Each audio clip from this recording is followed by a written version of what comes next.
Who are you when nobody is looking? Don't answer too quickly, because most of us have spent our entire lives answering a different question. What do people want me to be? Think about it. When you were a child, someone asked, "What do you want to become when you grow up?" Not, "Who do you want to become?"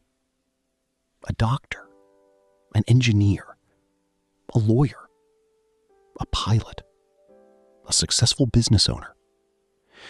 Even before you understood yourself, the world began handing you labels. And quietly, without realizing it, you began collecting them. First, you became someone's son, someone's daughter. Then, a student, a friend, a teammate, a believer, a citizen, a graduate. First, you became someone's son, someone's daughter. Then, a student, a friend, a teammate, a believer, a citizen, a graduate, an employee, a husband, a wife, a parent, a leader, an expert. Each new title felt like another piece of yourself, until one day you looked in the mirror and realized you couldn't tell where the labels ended and where you began. Without mentioning your job, your education, your family, your achievements, it's surprisingly difficult. Most people say, "I'm a teacher. I'm a photographer. I'm an entrepreneur. I'm a mother. I'm a student." Notice the language. We don't say, "I teach." We say, "I am a teacher." The work becomes the identity. And there's nothing wrong with that, until life changes. Imagine a man who has spent 35 years introducing himself as, "I'm a pilot." Every room he enters, that sentence comes before anything else. People admire him. His uniform carries respect. His identity slowly wraps itself around his profession, like ivy around an old tree. Then one afternoon, retirement arrives.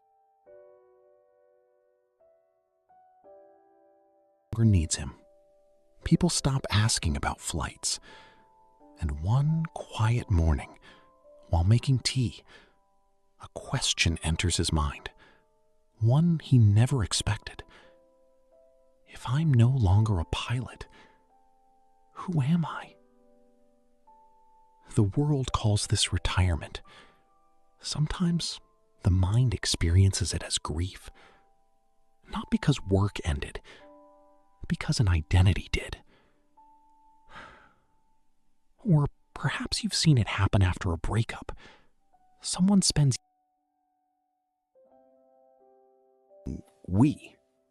We're going on vacation. We bought a house. We love that restaurant. We always watch movies on Fridays. Then, suddenly, one sentence changes everything. We need to talk. A few weeks later, they're standing in a supermarket, holding a basket, staring at 2 coffee mugs. Without realizing it, they reach for 2. Then stop. Slowly, they put one back. Nobody notices, nobody applauds. But inside, something quietly whispers, "Who am I now?" Inside ordinary moments. Perhaps you've felt it after graduating. For years, your life followed a map. School, exams, assignments, semesters. Then one day, Everyone congratulates you. Photos are taken, caps fly into the air, family smiles proudly. The next morning, you wake up and realize nobody is telling you where to go anymore. Freedom can feel strangely terrifying. Not because we dislike freedom, because structure had quietly become identity.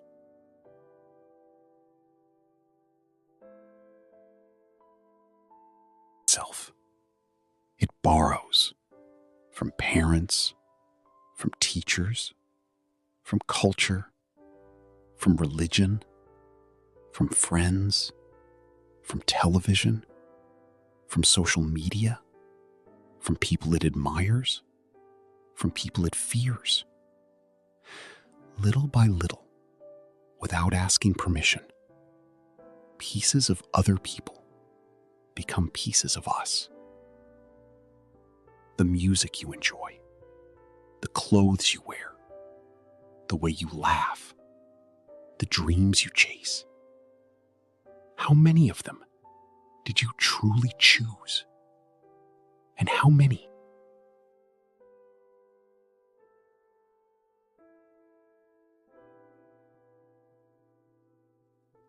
Imagine holding a blank sheet of paper. The day you were born, that paper belonged only to you. Then someone wrote, "Be polite." Someone else wrote, "Don't cry." Another wrote, "Be strong." Another, "Make us proud." Another, "Success looks like this. Love looks like this. A real man never. A good woman always." Year after year, the page filled. By adulthood, there was barely any empty space left.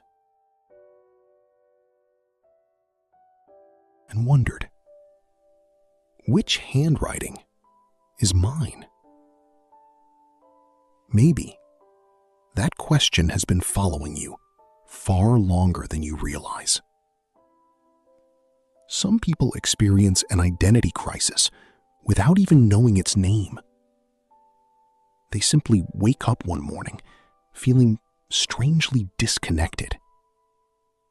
The hobbies that once excited them feel empty. The goals they chased for years no longer make sense. Success arrives, yet satisfaction doesn't.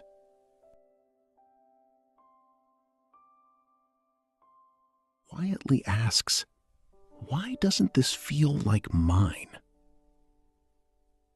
The strange thing about identity is that it often becomes loudest when it begins falling apart.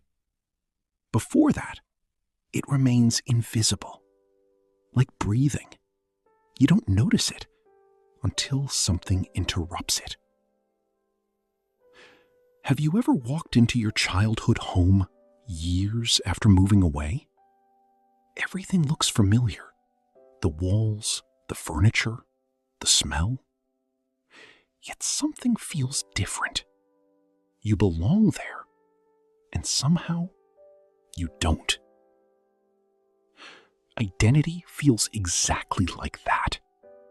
Sometimes the place that once felt like home can no longer recognize the person you've become. Listen carefully. This might be one of the quietest truths about being human. An identity crisis isn't always a sign that you're lost. Sometimes it's the first sign that you're finally beginning to question a life you never consciously chose.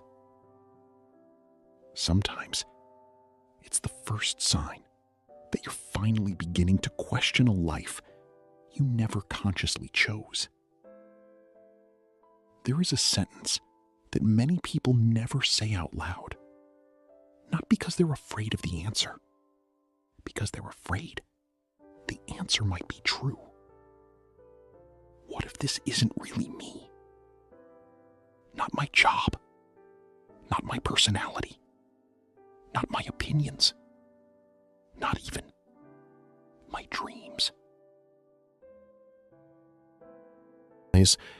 You've been climbing someone else's mountain. A young man spends 10 years becoming a doctor. Everyone is proud. His parents tell relatives, "Our son is a doctor." His friends admire him. Society respects him.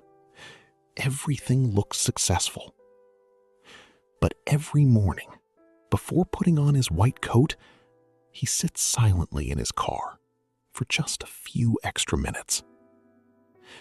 Not because he hates medicine, because somewhere inside, a quieter voice keeps asking, would I have chosen this if nobody expected it from me? Sometimes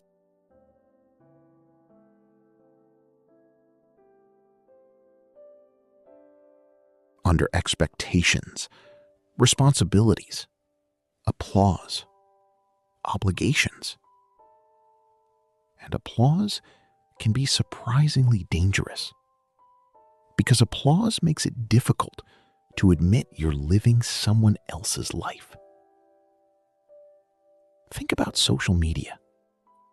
Never before in history have so many people had the opportunity to carefully construct who they appear to be. The perfect photograph, the perfect vacation.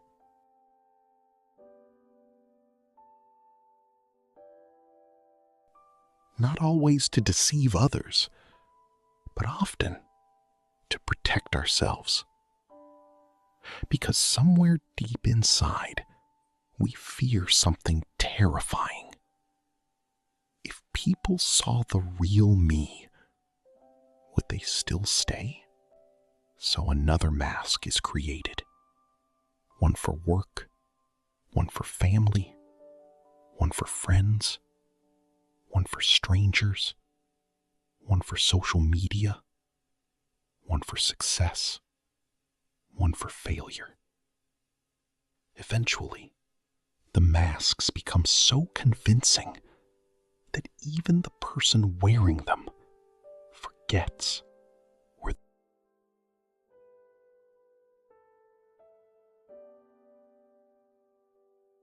I'm fine when your heart was quietly collapsing. Accepted invitations you desperately wanted to refuse. Apologized for something that wasn't your fault. Agreed just to avoid disappointing someone. Those moments seem small, but they leave fingerprints. Each time you silence yourself to become more acceptable, a tiny piece of identity steps backward, quietly, without protest, without anyone noticing.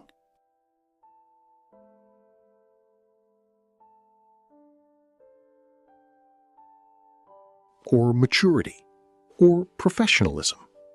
Sometimes it is, but sometimes it's abandonment. Not of other people, of yourself. There is a little child still living inside every adult. Not literally, but psychologically. The child who once learned, if I'm good, people stay. If I disappoint them, love becomes uncertain. That child grows older, finds a career, falls in love, gets married, starts a business. But the lesson remains. So instead of asking, what do I want?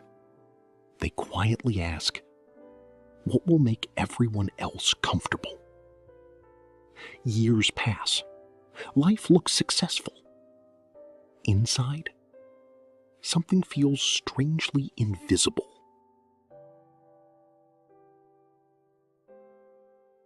Even after doing nothing physically demanding, because pretending requires energy. Imagine acting in a play every hour of every day for 20 years, never missing a line, never breaking character. Eventually, you stop remembering who you were before the performance began. identity crises arrive after success, not after failure. Failure gives us something to fix. Success removes every excuse. Imagine finally buying the house, the car, building the company, receiving the promotion. Everything you promised yourself would make you feel complete. Congratulates you. You hear a question that success cannot answer. Now what? The world assumes that question is about ambition. Sometimes it's about identity. Because if your entire sense of self was built around reaching a destination, what happens after you arrive? There is another quiet trap: comparison. We often compare achievements, but beneath that, something far more dangerous is happening. We begin comparing identities. They're more confident. They're more interesting. They're more attractive. They're more talented. Who am I? And begin asking, who should I become to deserve being accepted? The tragedy is that comparison doesn't merely steal confidence, it edits identity. A musician begins writing songs that sound like everyone else's. An artist paints what sells. A writer changes their voice to chase popularity. A business owner copies another company, not because they lack creativity, because certainty feels safer than authenticity.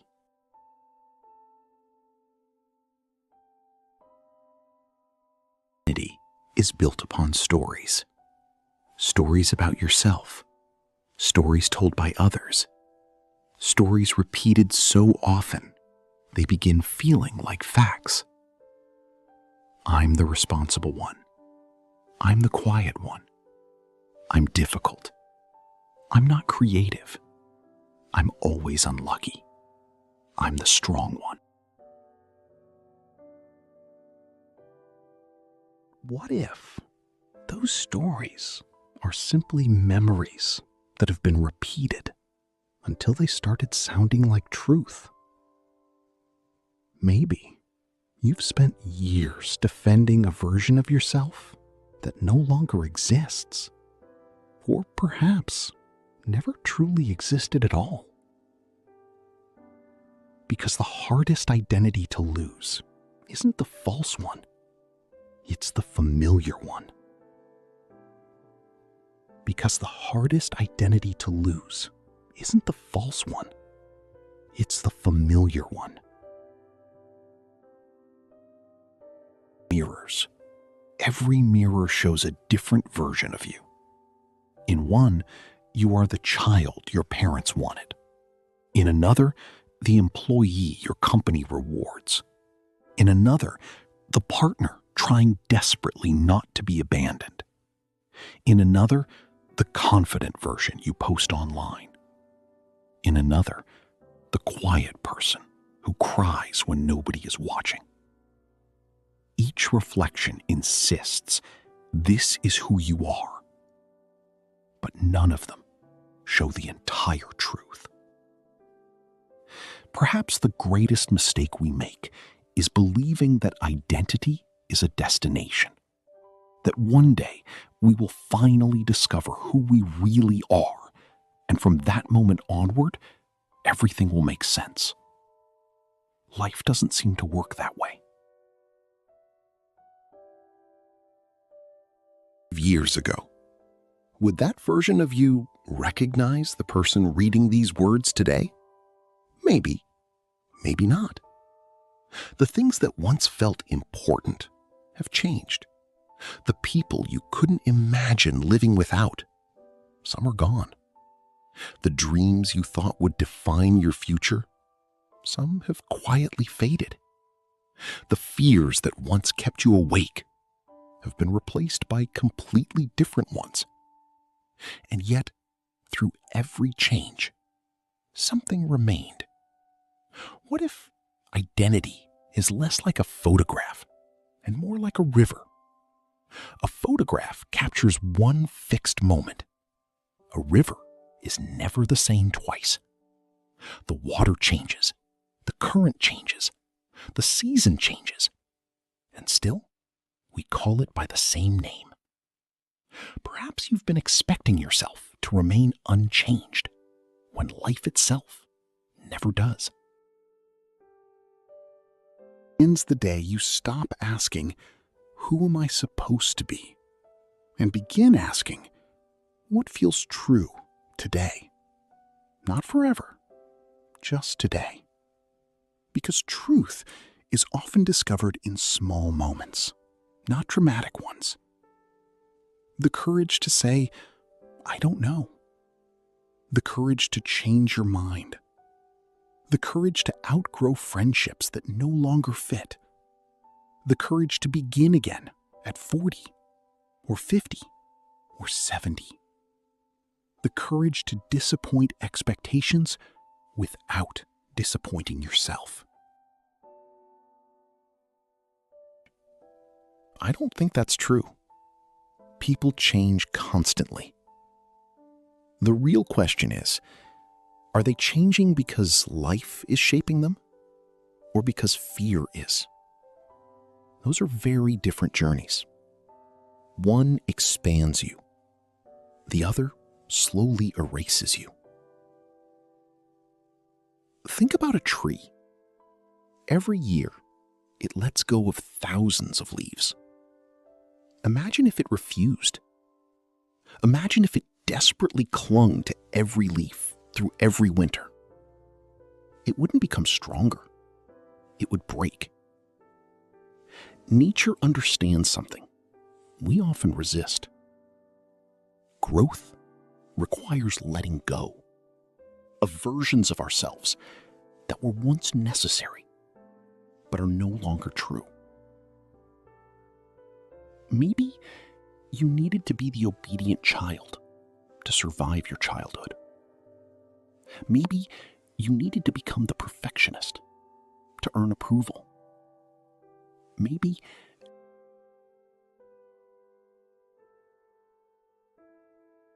none of those versions were failures. They protected you. They carried you. They helped you survive seasons you didn't know how to navigate. So don't hate them. Thank them. And then gently let them rest. Because survival and living are not the same thing. Remember the blank page from the beginning? The one that slowly filled with everyone else's handwriting? Perhaps you've spent years trying to erase it. Maybe that isn't the answer. Perhaps the answer is simply to begin writing again, one sentence at a time. Not to become someone new, but to finally meet the person who has been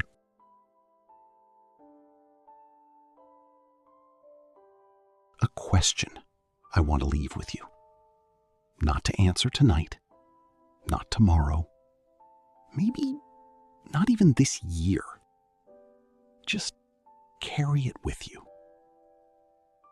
If every title disappeared, if your career vanished, if nobody remembered your achievements, if your social media disappeared, if every compliment and every criticism was erased, if nobody expected anything from you, who would you choose to become?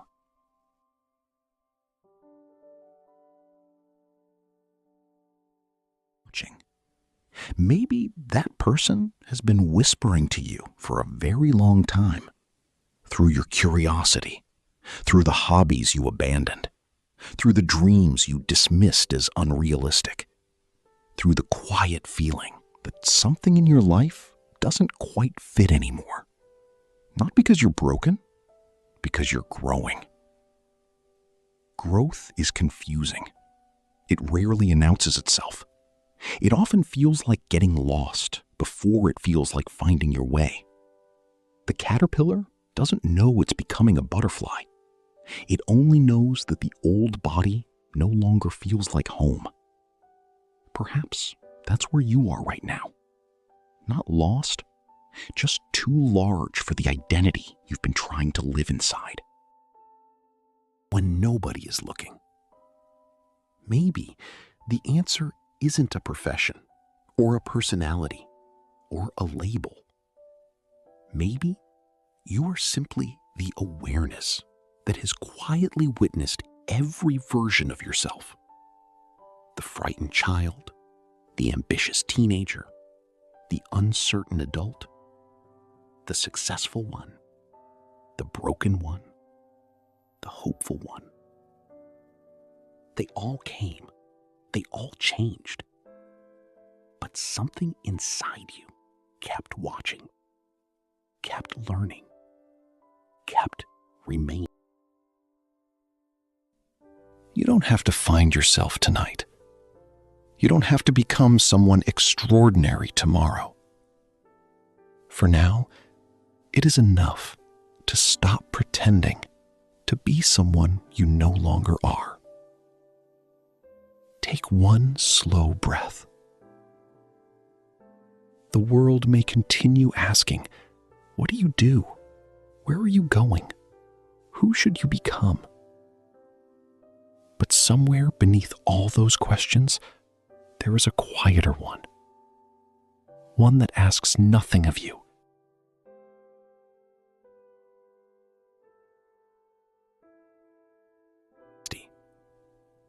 What feels true? And maybe that question will guide you more faithfully than any label ever could.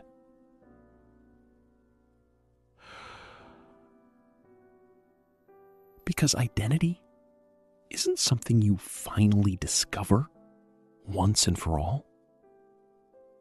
It is something you gently uncover every time